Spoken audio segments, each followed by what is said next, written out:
You're listening to the Transformative Podcast brought to you by the Research Center for the History of Transformations at the University of Vienna.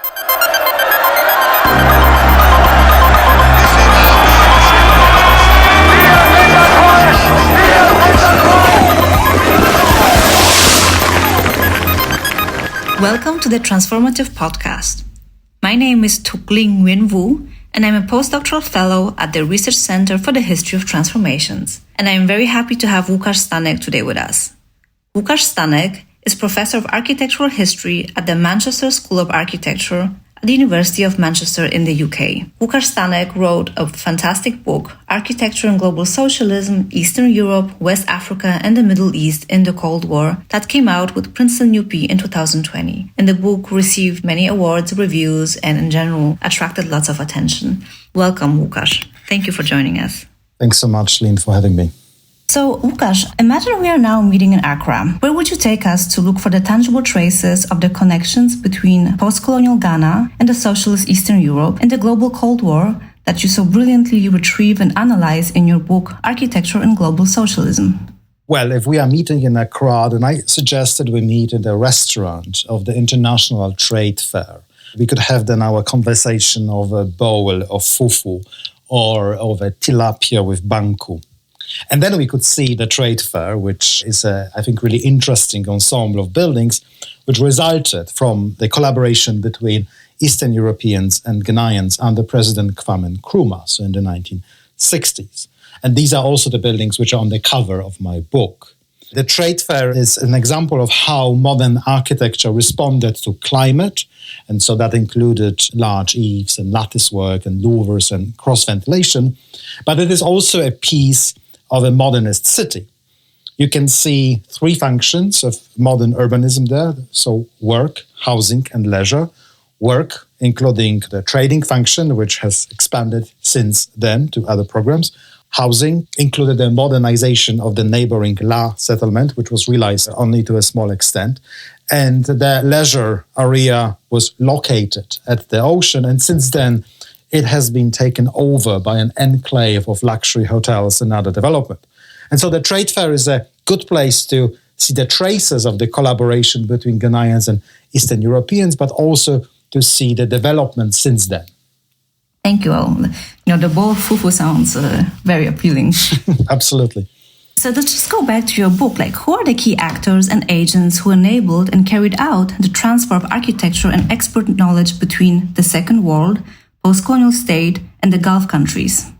Yes, so maybe let me stay for a moment with the example of Ghana and the trade fair. That area was designed and built by the so-called Ghana National Construction Corporation, or the GNCC. And this was the main organization in charge of buildings and infrastructure at Nkrumah in Ghana. And it was headed by the Ghanaian architect Vic Adegbite.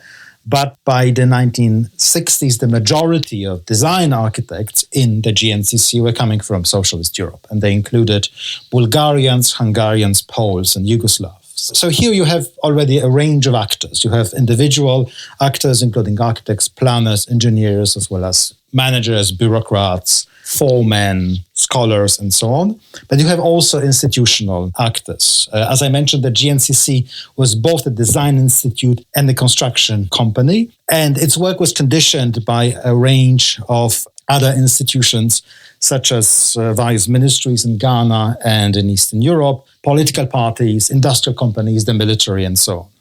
And I think this is quite important to capture the variety of these actors and the specific perspectives on what is that they were doing in Ghana and other places. So some of them, it was indeed a question of transfer of knowledge and expertise. But for others, it was something else. It was a question of translation of cultural competence. It was a question of appropriation of technical solutions to the conditions on the ground. It was a question of export of intellectual labor. And these perspectives point at the various objectives of these actors, their own self-perception, but also the uneven relationships between them. So how did those exchanges change over time? How malleable were they in the end? And what challenges and obstacles did they run into? Yes, that's a huge question. So maybe let me start by saying that I think that the temporal dynamics and the geopolitical distinctions were connected. And I believe that a big geopolitical distinction, which is quite important, is that between the Comecon and the non-Comecon countries. So the Comecon being the economic organization of the socialist states under the Soviet hegemony. And so southern Comecon member states, including Mongolia, Vietnam, and Cuba, were significant recipients of architectural resources from European socialist countries. These mobilities were sometimes coordinated by Comecon institutions and not without conflicts. And I believe that this resulted in specific types of temporality, defined, for instance, by multi-year plans and long-term objectives.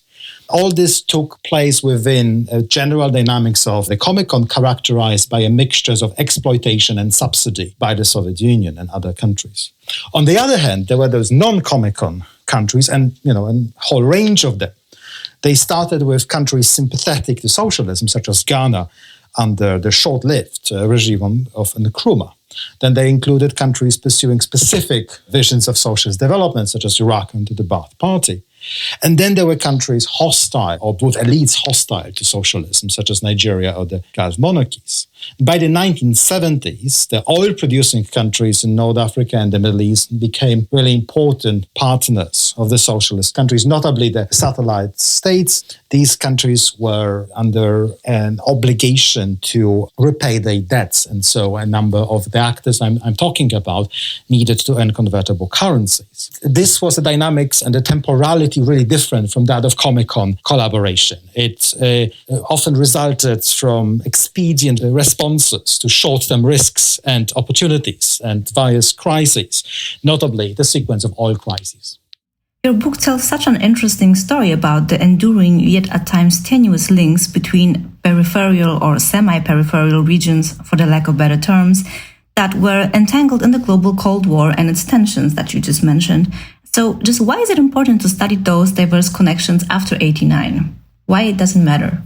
Let me tell you about my recent experiences of sharing this research with two really different audiences. And this is an experience of writing two papers. The first paper was very recently published, last week actually, in the journal Contemporary European History. So this was really an audience of historians. The paper deals with the collaboration between East German and Romanian companies on a construction project in Iraq in the late 1970s. It shows how these actors operated on an intersection between the political economy of state socialism on the one hand, and on the other hand, on the emerging and Western-dominated market of design and construction services. In other words, this is a paper which offers a more nuanced view on the emerging globalization processes and shows how Eastern Europeans and Middle Easterners participated in these processes, even if in an unequal and liminal manner. The paper also uses architectural drawings as records of this negotiation by mid-level professionals and managers of the risks and incentives of such unequal and liminal position.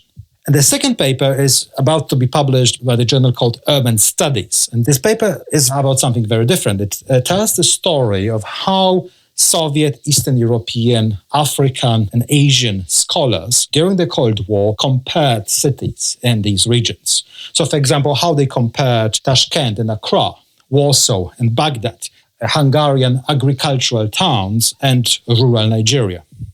And this is an intervention into a vibrant debate in urban studies today. Participants of this debate postulate the extension of candidates, concepts, and positionality of urban comparison beyond the global Northwest. And so in the paper, I'm showing how these socialist and post-colonial scholars were doing just that, but also how their work was facilitated by the specific political economy of socialist internationalism. And so here you have two examples beyond my own discipline of the kind of broader relevance of the material that I describe in my book. Your book ends in the late 1980s, and I would be really curious to learn how those networks of collaboration impacted and were impacted by the transformation of 1989 and 91. Could we say that, for instance, the presence of the Vietnamese community in post-socialist Europe is a tangible yet unexpected outcome of those patterns of exchange and visions?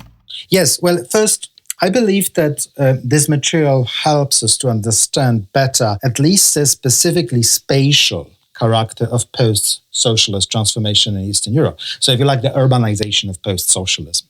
And I briefly mention in the book that Eastern European architects and construction companies after 1989 benefited from the previous experience of collaboration with Western contractors and investors in the Global South. And so these professional connections had a direct impact on the urbanization of Eastern Europe after 1989.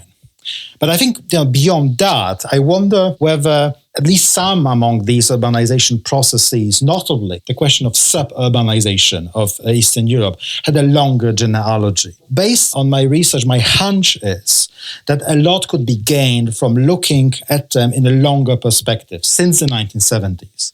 And this could show Eastern Europe's suburbanization as linked to the processes of decolonization and then to the flows of resources that followed, including oil, money, but also consumer objects and consumer patterns.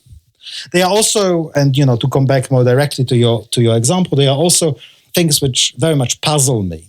When I began this research in Eastern Europe over 10 years ago, I was surprised by the active forgetting of these exchanges that I was studying. In particular, I was struck by this forgetting in view of the refugee crisis and the particularly shameful responses to this crisis in Poland and in Hungary.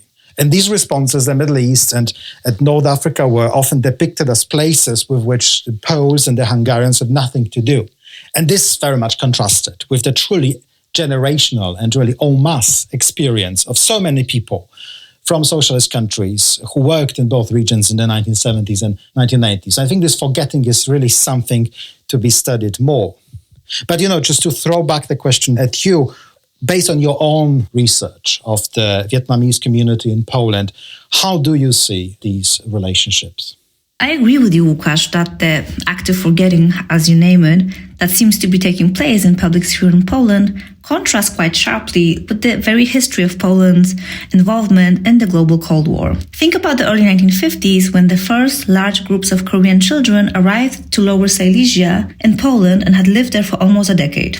The fact that the newly socialist Poland accepted hundreds of Korean children is intrinsically and obviously linked with the Korean War as one of the first proxy wars in the global Cold War.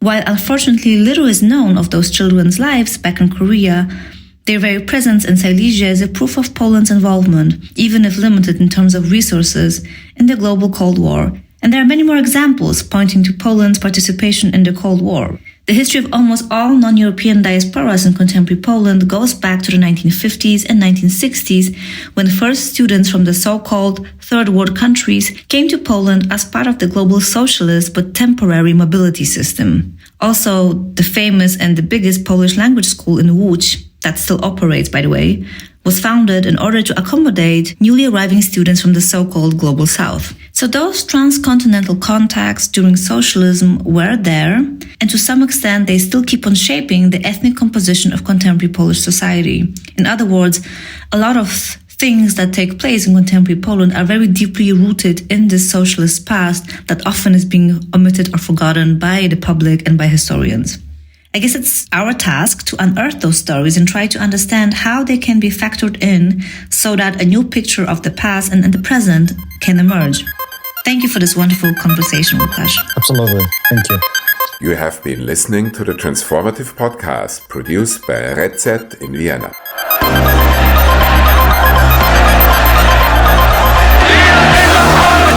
Wir sind